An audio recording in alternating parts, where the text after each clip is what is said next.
How's it going, guys? Looking here at the Bitcoin chart, things are not looking too good, right? Um, we've dipped below $50,000 to start the week. It's actually been pretty insane. I think that's today we had the largest single day drop we've had since the FTX collapse. So if I just do, where's that guy? Here we go. Yeah, so we've dropped. Yeah, 15-16% today, from high to low. So yeah, it's it's pretty nuts. Fundamentally speaking, we could talk about why this happened with what's going on with the Japanese yen and how that's affected not just Bitcoin but even the stock market, because even the stock, I think Nasdaq's down. Let's see, Nasdaq. Yeah, it's down over 5% today, so it's pretty insane, that's for sure. But yeah, let's keep our focus on Bitcoin for a moment, and let's just kind of see what's going on. So this is the parallel channel that I've kind of been looking at for the last couple of months. The price has been respecting it pretty well, and now it seems like we're breaking down below it. Right, $52,000 was really the level to hold.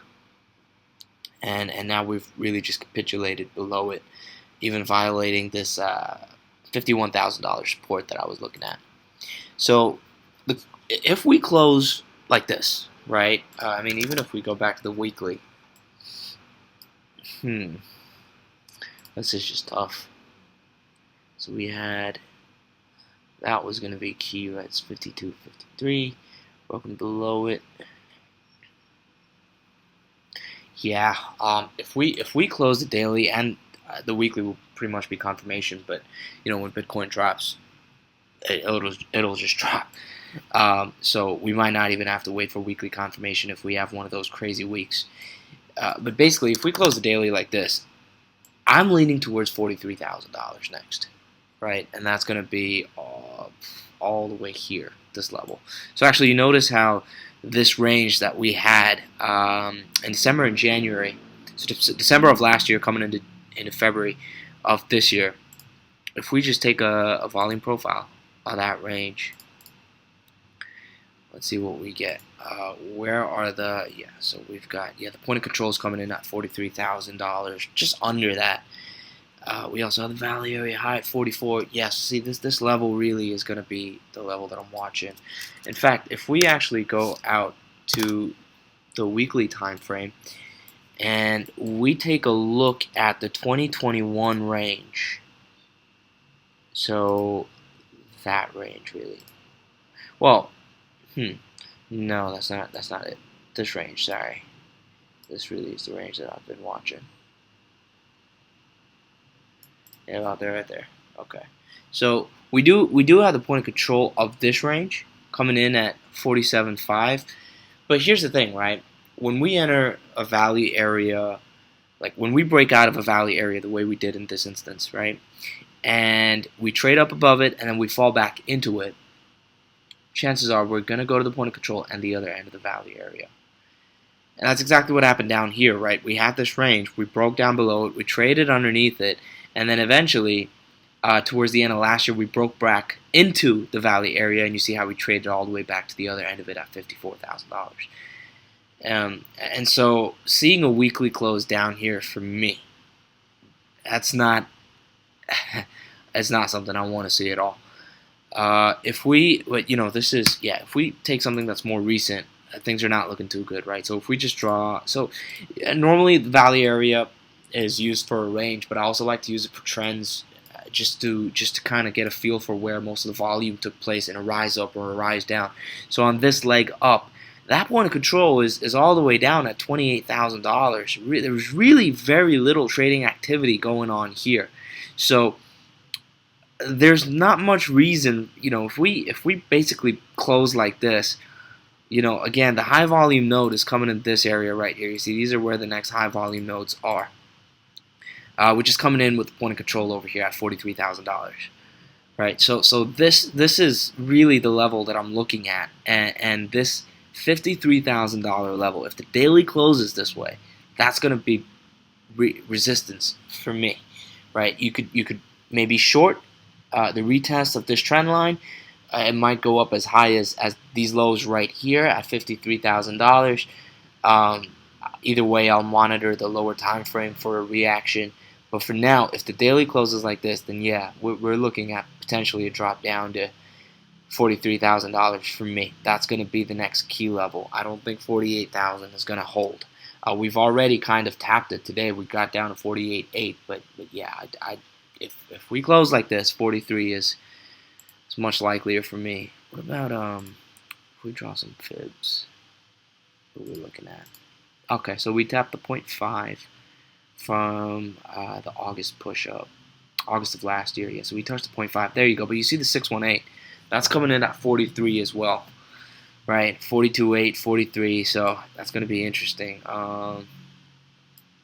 This one, the 0.5 is coming in at about 44, which is with the Valley area high. Okay, what if we take this all the way back here? So from 2021, this entire range.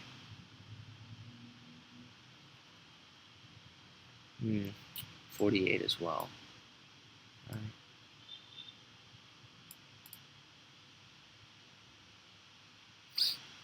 Yeah, what was the downtrend?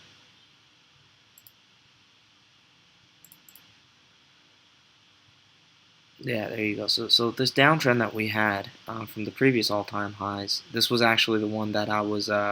This was really helpful for me when I was looking to short this $49,000 level back early this year. Right, we got the Valley area high. We had a big fake out above it. This was when I think ETF had gotten the first day of ETF when it got approved, if I'm not mistaken. But yeah, so we got that Valley area high also coming in at $43,000. Right, so there's a bunch of stuff coming in at $43,000 right now, which makes me feel that yeah, that's probably going to be the next big level of support if we break down from here. So yeah, let's pray to God that doesn't happen, obviously. But you know, if it makes if like what I'm thinking about is this, right? If you think about what happened last year last cycle, during COVID. So I think that was over here in March of 2020, right?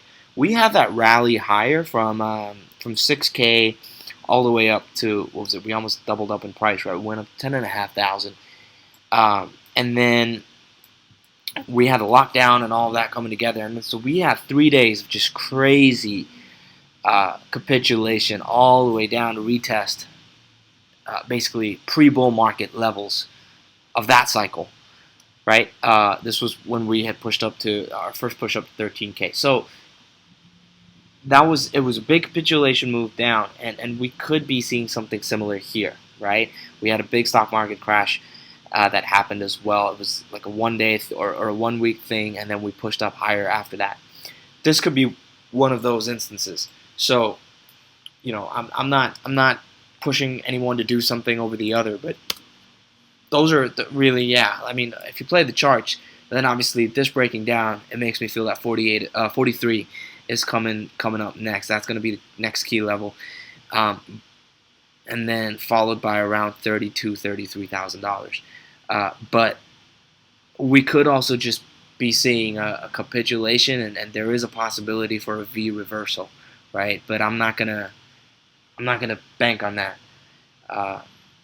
Just something to keep in mind, though. So yeah, we'll see what we get. But right now, 43 is the next level that I'm watching. If we get a close like this, if we are able to close back above the parallel channel, or at least stay above $52,000, right? That's going to be good. That's at least what I want to see for the bullish case. So yeah, let's